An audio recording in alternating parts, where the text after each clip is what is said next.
మీరు పునర్జన్మలను నమ్ముతారా? పునర్జన్మలను నమ్ముతానో లేదో నాకు తెలియదండి.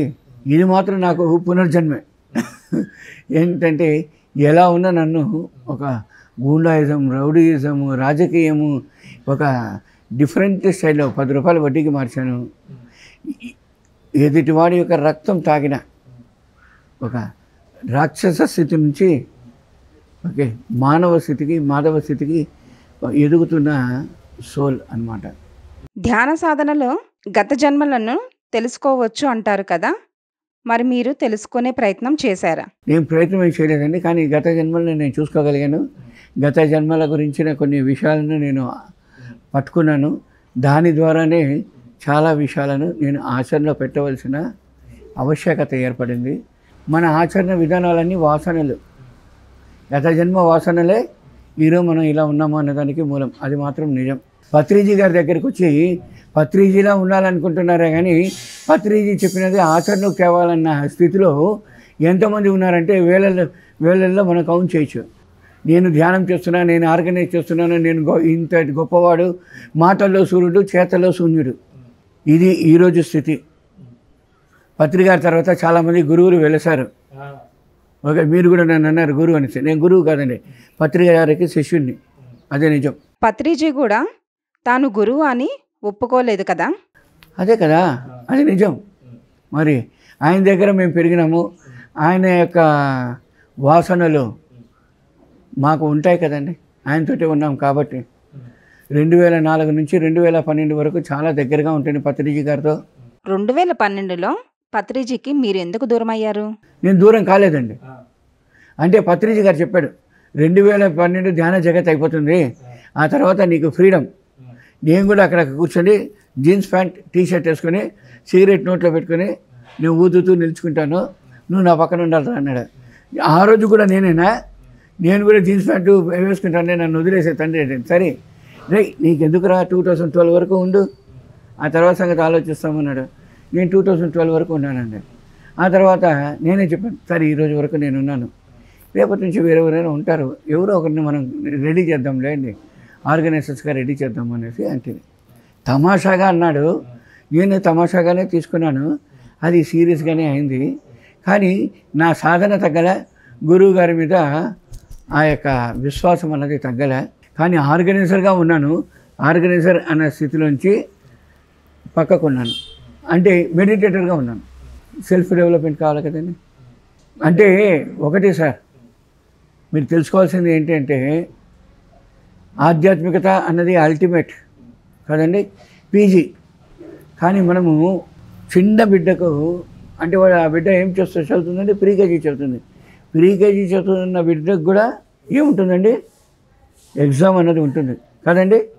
అలాగే పెద్దవాళ్ళు మనకు ఈ ఆధ్యాత్మికంలో కూడా ఎగ్జామ్స్ అన్నది ఉంటాయి.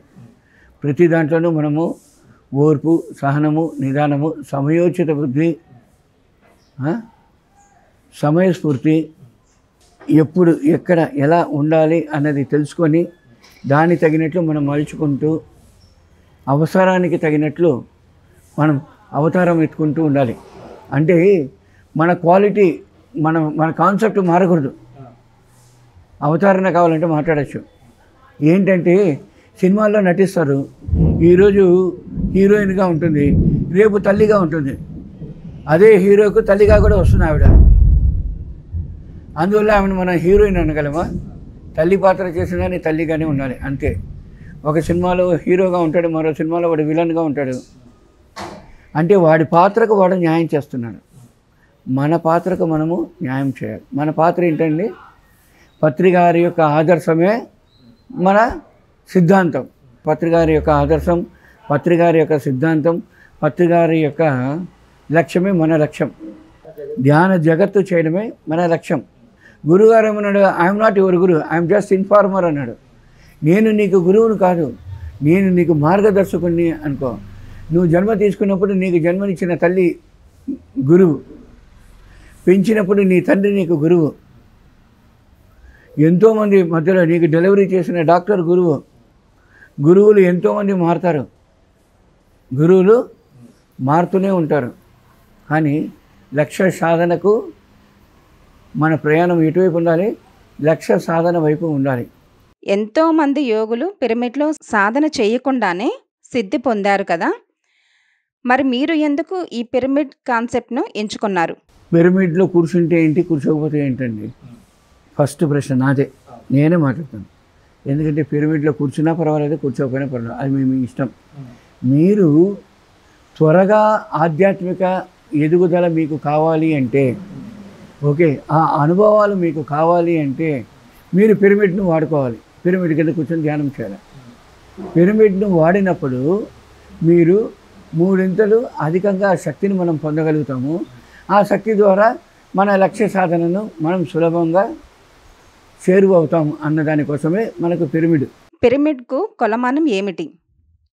ప్రాక్టికల్‌గా ఎలా నిరూపించగలరు? 52 degrees 51 minutes అంటే ప్రాక్టికల్గా చెప్పాలి అంటే ఆగమ శాస్త్రాన్ని నమ్ముతారు. ఓకే, సైన్స్ అంటాం కదండి.